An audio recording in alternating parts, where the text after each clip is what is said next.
Hello students, एक बार फिर से स्वागत है आप सभी का मेरे यूट्यूब चैनल कॉन्सेप्चुअल पीसीएम में।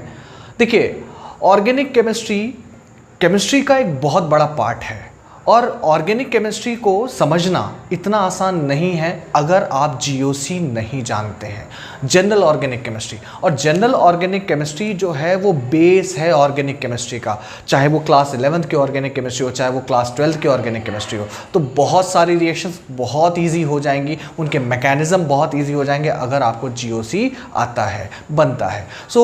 चाहे वो सीबीएसई की बात कर लो, चाहे अदर कॉम्पिटिटिव एग्जाम्स की बात कर लो, फॉर एग्जाम्पल जेई हो गया, नीट हो गया, इनमें बहुत बड़ा वेटेज है ऑर्गेनिक केमिस्ट्री का।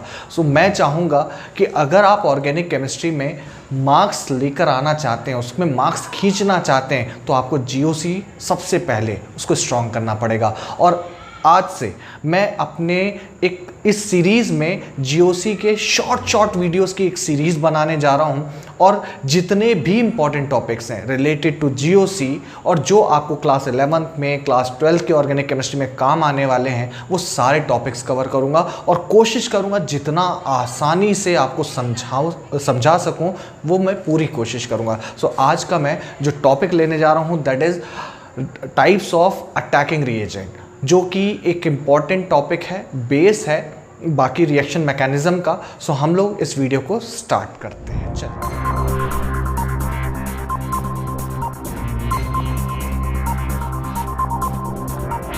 हम लोग स्टार्ट करते हैं एक जनरल रिएक्शन से। रिएक्टेंट किसी रिएजेंट के प्रेजेंस में सबसे पहले एक रिएक्शन इंटरमीडिएट बनाता है और क्योंकि ये हाईली अनस्टेबल होता है तो ये कन्वर्ट हो जाता है प्रोडक्ट में। ठीक है, अच्छा ये बात याद रखिएगा कि ये जो स्टेप होता है ये बहुत स्लो प्रोसेस होता है।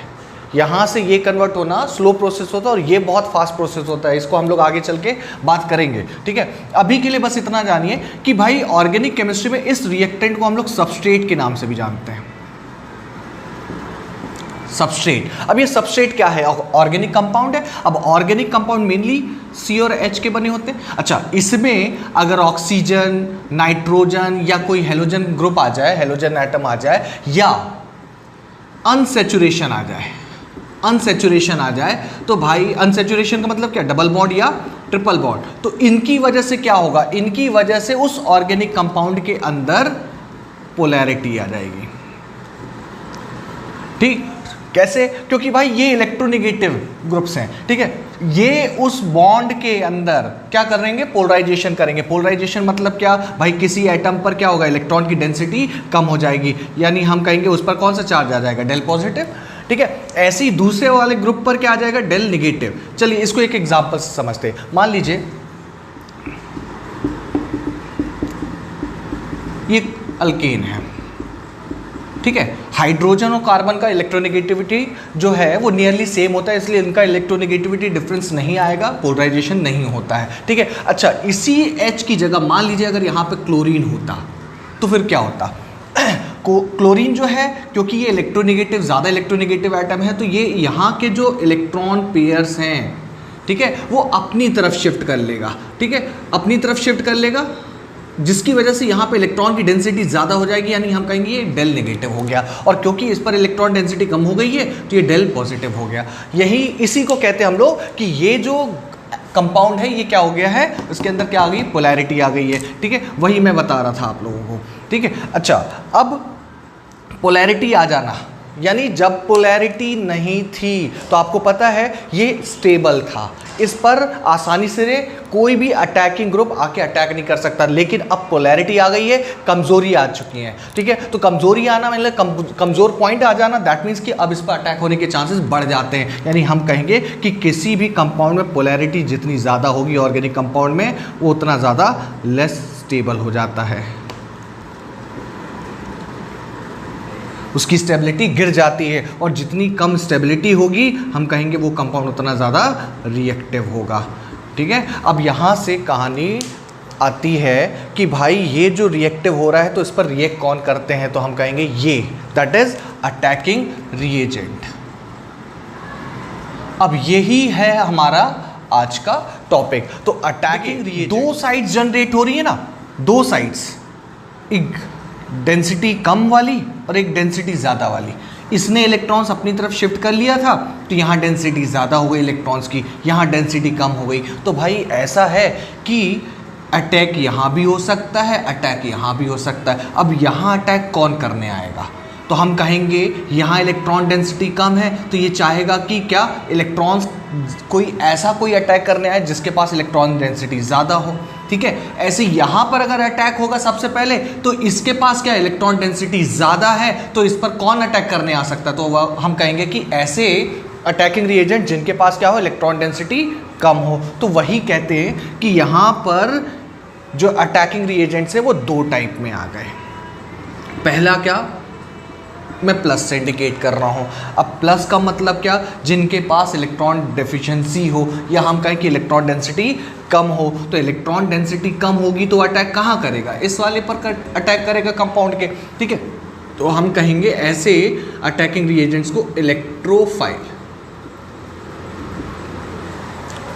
ठीक, और दूसरा जो होगा टाइप, दैट इज हम कह रहे हैं उसको नेगेटिव। अब ये वाला यानी इसके पास इलेक्ट्रॉन डेंसिटी क्या होगी, ज़्यादा होगी, तो अटैक कहाँ करेगा? ऐसे साइट पर जहाँ पर इलेक्ट्रॉन डेफिशिएंसी हो, यानी वो अटैक यहाँ कर सकता है। तो ऐसे अटैकिंग रिएजेंट को हम लोग क्या, न्यूक्लियोफाइल कहेंगे। ठीक है, सो सीधी बात ये कि अटैकिंग रिएजेंट्स दो टाइप के होते हैं, इलेक्ट्रोफाइल्स और न्यूक्लियोफाइल्स। अब आगे के लेक्चर में हम लोग ये देखने वाले हैं कि इलेक्ट्रोफाइल्स क्या होते हैं और न्यूक्लियोफाइल। तो पहला टाइप आता है इसमें इलेक्ट्रोफाइल्स का। अब इलेक्ट्रोफाइल के नाम में देखिए, इलेक्ट्रो का मतलब दैट इज इलेक्ट्रॉन्स, और फाइल मतलब दैट इज लवर। इलेक्ट्रॉन मतलब दैट इज नेगेटिव चार्ज। ठीक है, तो नेगेटिव चार्ज की तरफ आकर्षित होने वाले इलेक्ट्रोफाइल्स, यानी अब नेगेटिव चार्ज की तरफ आकर्षित होने वाली, यानी हम कहेंगे कि इलेक्ट्रोफाइल्स पर चार्ज का कैसा होगा, पॉजिटिव चार्ज, इसलिए इसका नोटिफिकेशन आपका ये है E+। ठीक है, अच्छा अब मैं कहूँगा कि ये इलेक्ट्रॉन्स की तरफ आकर्षित हो रहे, दैट मीन्स कि ये इलेक्ट्रॉन डेंसिटी की तरफ आकर्षित हो रहे, तो मतलब ये क्या होंगे, ये इलेक्ट्रॉन एक्सेप्टर होंगे, इलेक्ट्रॉन एक्सेप्टर। ठीक है, यानी इनके खुद में क्या होगी, इलेक्ट्रॉन डेफिशिएंसी होगी। ठीक है ना, तभी तो इनके पास कम ही है ना इलेक्ट्रॉन्स की, तभी तो ये दूसरे इलेक्ट्रॉन्स की तरफ क्या, ऐसे ग्रुप की तरफ जा रहे हैं या ऐसे कंपाउंड की तरफ जा रहे हैं जहां पर इलेक्ट्रॉन की डेंसिटी क्या है, ज़्यादा है। अच्छा, अब इलेक्ट्रोफाइल्स हम लोगों ने दो टाइप के देखने हैं। पहला, जिन पर पॉजिटिव चार्ज होगा। ठीक, तो पॉजिटिव आयंस, तो मेन इलेक्ट्रोफाइल जो आपको याद रखने हैं वो आपको मैं बता दे रहा हूँ काम के, H+, Cl+, Br+, NO2+, HSO3+। ठीक है, ये बहुत इंपॉर्टेंट है इलेक्ट्रोफाइल्स जिन पर पॉजिटिव चार्ज है। अच्छा, क्या ज़रूरी है कि जिन पर पॉजिटिव चार्ज होगा वो इलेक्ट्रोफाइल्स होंगे ही? ऐसा ज़रूरी नहीं है भाई, इनके पास ना वैकेंट ऑर्बिटल्स हैं। बहुत इंपॉर्टेंट चीज़ है इलेक्ट्रोफाइल्स के लिए। इलेक्ट्रोफाइल होने के लिए आपके पास क्या होना चाहिए, वैकेंट ऑर्बिटल्स होना चाहिए, यानी ये इलेक्ट्रॉन पेयर्स को एक्सेप्ट कर सके, इलेक्ट्रॉन्स को एक्सेप्ट कर सके। अब जैसे मैं बता रहा हूँ NH4 पॉजिटिव, क्या ये इलेक्ट्रोफाइल है? हम कहेंगे ये इलेक्ट्रोफाइल नहीं है। कैसे? सबसे इंपॉर्टेंट चीज़ है नाइट्रोजन। नाइट्रोजन देखिए सेंट्रल एटम है, इसका कन्फिग्रेशन क्या, 1s2 2s2 2p3। तो इसको मैं बना दूं तो ये हो जाएगा 2 इलेक्ट्रॉन्स, और ये हो जाएगा, मैं 2s और 2p का बना रहा हूँ एक। ठीक, अब आप देखिए ज़रा इसको मैं ऐसे लिख सकता हूँ NH3H पॉजिटिव। तो भाई ये 3 H जो N के साथ हैं वो ये जुड़ गए, और एक जो H+ है ये उसने यहाँ पे कोऑर्डिनेट बॉन्ड बना लिया। ठीक है, उसने इस इलेक्ट्रॉन पेयर्स को शेयर कर लिया। ठीक है, तो ये है आपका NH4+। अब आप देखिए यहाँ भी सारे ऑर्बिटल्स फिल हो चुके हैं।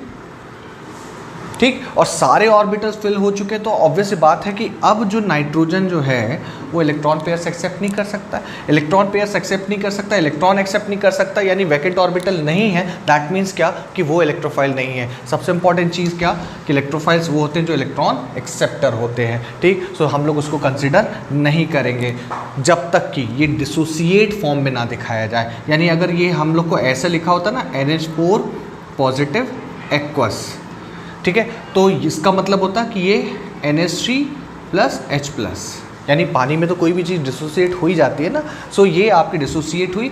अब ये H प्लस, क्योंकि H प्लस क्या है, इलेक्ट्रोफाइल है, तो फिर हम कहेंगे कि हाँ NH4 प्लस आपका क्या किसकी तरफ बिहेव करेगा, दैट इज़ इलेक्ट्रोफाइल की तरफ। ठीक है, सो कंडीशन होती है कि आपको ये लेना पड़ेगा। ठीक, चलिए आगे बात करते हैं। दूसरे टाइप का होता है इलेक्ट्रोफाइल, दैट इज़ न्यूट्रल।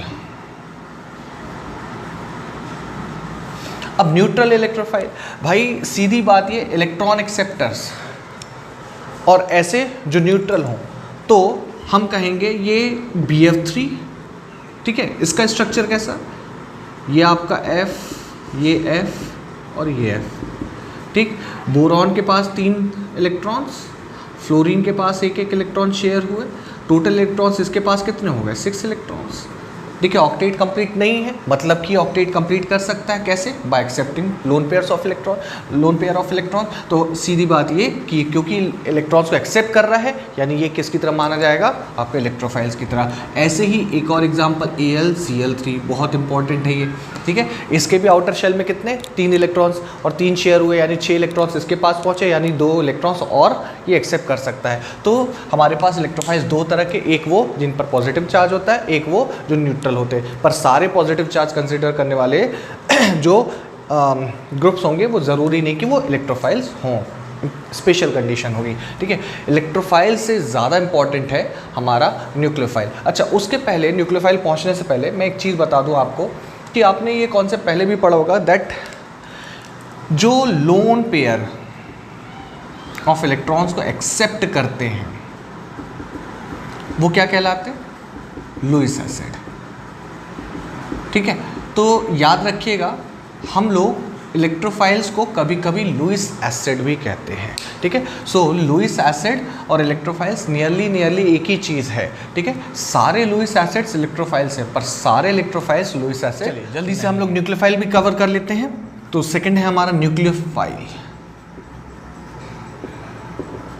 अच्छा देखिए, नाम से ही समझ में आ रहा, न्यूक्लियस फाइल मतलब lover, that is nucleus lover. अब ये न्यूक्लियस लवर मतलब, न्यूक्लियस मतलब होता है भाई न्यूक्लियस पे चार्ज कितना होता है।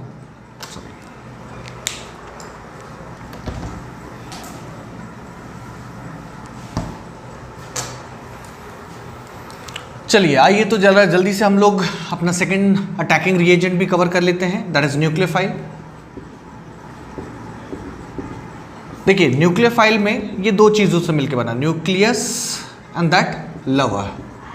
अच्छा, न्यूक्लियस पर चार्ज क्या होता है, पॉजिटिव। आप सभी लोग जानते हैं न्यूक्लियस पर चार्ज क्या होता है, पॉजिटिव, यानी पॉजिटिव चार्ज की तरफ आकर्षित होने वाला, अट्रैक्ट होने वाला। ठीक है, पॉजिटिव चार्ज की तरफ अट्रैक्ट कौन होगा, ऑब्वियस बात है वो स्पीशीज होंगे जिनके पास या तो निगेटिव चार्ज होगा या तो लोन पेयर्स होंगे। ठीक है, सो याद रखिएगा न्यूक्लियोफाइल जो है इसको हम लोग NU निगेटिव इस तरीके से भी इंडिकेट करते हैं। ठीक है, अच्छा अब साफ बात समझ में आ रही है कि हमने यहाँ से क्लियर कर लिया कि भाई इसके पास या तो इलेक्ट्रॉन पेयर्स होंगे, इलेक्ट्रॉन होंगे, एक्स्ट्रा चार्ज होगा, नेगेटिव चार्ज होगा, या तो इनके पास क्या होंगे, लोन पेयर्स होंगे। तो हम लोग कहेंगे भाई ये इलेक्ट्रॉन डोनर्स होते हैं।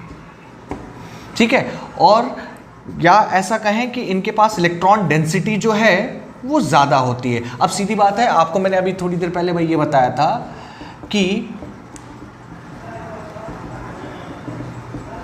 ऐसा अगर कोई है, ठीक है, तो इस पर क्या होगा, डेल नेगेटिव, क्योंकि ये इलेक्ट्रोनेगेटिव ज़्यादा है तो इसने लोन जो बॉन्ड पेयर्स रहे होंगे उसको अपनी तरफ खींच लिया होगा, तो ये डेफिशिएंट साइट हो गया होगा। तो ये जो डेफिशिएंट साइट है, ये कार्बन, उस पर अटैक करेगा कौन, ये न्यूक्लियोफाइल। क्यों, क्योंकि उस पर इलेक्ट्रॉन डेंसिटी क्या है, ज़्यादा है। तो ये अटैक करने पहुंचता है कहाँ पर, आपका डेफिशिएंट साइट पर। ओके, सो देखिए न्यूक्लियोफाइल जो है वो 3 तरह के।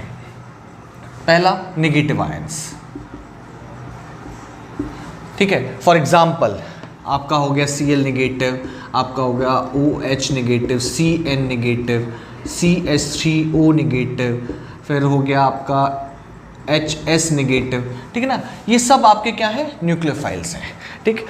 अच्छा, अब इनमें कौन स्ट्रॉन्गर होगा, कौन ज़्यादा अच्छा न्यूक्लियोफाइल होगा, तो उसको कवर करने के लिए हम लोग लेते हैं टॉपिक एक न्यूक्लियोफिलिसिटी, ठीक है। ये मेरा अगला वीडियो होने वाला है और जो कि इसके क्वेश्चंस फिर जेईई मेंस और नीट में आते ही आते हैं, ठीक है। सो हम लोग इस पर बाद में डिस्कस करेंगे। न्यूक्लियोफिलिसिटी का मतलब मैं इतना सा बता दे रहा हूँ, tendency to donate electron pairs, ठीक है। सो जो जितनी आसानी से इलेक्ट्रॉन दे देगा या लोन पेयर्स दे देगा उतना अच्छा न्यूक्लियोफाइल होगा। तो इसको हम लोग नेक्स्ट लेक्चर में देखेंगे, नेक्स्ट वीडियो में देखेंगे। आगे बढ़ते हैं हम लोग। तो पहला टाइप क्या हुआ, जिनके पास नेगेटिव चार्ज होगा वो न्यूक्लियोफाइल्स होंगे। दूसरा क्या होगा, न्यूट्रल। अच्छा, न्यूट्रल होंगे पर इनके पास क्या अवेलेबल होना चाहिए, लोन पेयर्स होने चाहिए, इनके पास लोन पेयर्स होने चाहिए। फॉर एग्जांपल अमोनिया, अमोनिया के पास आप जानते हैं लोन पेयर होता है। H2O, इसके पास लोन पेयर है। तो अवेलेबिलिटी ऑफ लोन पेयर होगा, ठीक, तो वो भी आपका क्या कहलाएंगे, न्यूक्लियोफाइल्स होंगे। और जो तीसरा है, जो लास्ट है, दैट इज एम्बिडेंट। ये थोड़ा इंपॉर्टेंट है, एम्बिडेंट न्यूक्लियोफाइल। अब इसमें मैं दो नाम लूंगा, Cn नेगेटिव और NO2 नेगेटिव, ठीक है। इसको थोड़ा सा हम लोग अलग से देखते हैं। इसको मैं मिटा दे रहा हूं। देखिए, Cn नेगेटिव, Cn नेगेटिव ऐसा होता, ठीक। अब आप देखिए, नाइट्रोजन के पास लोन पेयर्स होंगे, C के पास नेगेटिव चार्ज है, तो दो साइट हो रही हैं, दो साइट अवेलेबल हैं जो अटैक कर सकती हैं डेफिशिएंट पोजीशन पे, ठीक है। सो जब दो साइट, एक ही ग्रुप में दो साइट्स अवेलेबल हो तो हम लोग उसको क्या कहते हैं, ऐसे न्यूक्लियोफाइल्स को क्या कहेंगे, एम्बिडेंट न्यूक्लियोफाइल। यानी एक बात याद रखिएगा, अगर N के तरफ से अटैक होगा तो जो बनेगा वो कुछ ऐसा रहेगा, RNC, आपको पता है ये आइसोसाइनाइड है। और अगर C की तरफ से अटैक होगा तो ये आपका बनेगा RCN, दैट इज साइनाइड। तो याद रखिएगा, आपका फंक्शनल ग्रुप चेंज हो जाता है एम्बिडेंट न्यूक्लियोफाइल्स की वजह से। कब कौन सा साइट अटैक कर रहा है ये उस पर डिपेंड करेगा, ठीक है। ऐसे ही नाइट्रो, मैं इसको बता दे रहा हूं, ये कुछ ऐसा रहता है, ठीक। सो सीधी बात ये कि या तो ये वाला साइट होगा अवेलेबल या तो ये वाला साइट होगा। तो यहीं से नाम आता है नाइट्रो N और नाइट्रो O, ठीक है। सो यहाँ से फंक्शनल ग्रुप चेंज हो जाते हैं। ऐसे लिगेंड्स को हम लोग क्या कहते हैं, ऐसे न्यूक्लियोफाइल्स को सॉरी हम लोग क्या कहते हैं, एम्बिडेंट न्यूक्लियोफाइल। सो दो साइट्स रहेंगे इसमें अवेलेबल। ओके, सो ये हमारा आज का बहुत बेसिक सा लेक्चर था, that is on the types of attacking reagent. अब हम लोगों को आगे मैंने बताया कि मैं लेक्चर 2 जो है वो न्यूक्लियोफिलिसिटी पर लेने वाला हूँ। अलग अलग तरीके के न्यूक्लियोफाइल्स होंगे, उनमें कौन ज़्यादा स्ट्रेंथ रखेगा, कौन ज़्यादा पावरफुल होगा न्यूक्लियोफाइल, उसका ऑर्डर चेक करेंगे हम लोग। उस पर एक बहुत प्यारा लेक्चर होने वाला है। और इसी तरीके से मैं छोटे छोटे कॉन्सेप्ट पर वीडियोस बनाऊंगा, शॉर्ट वीडियोस बनाऊंगा। आई होप आज का लेक्चर आपको समझ में आया होगा, पसंद आया होगा। Thank you very much.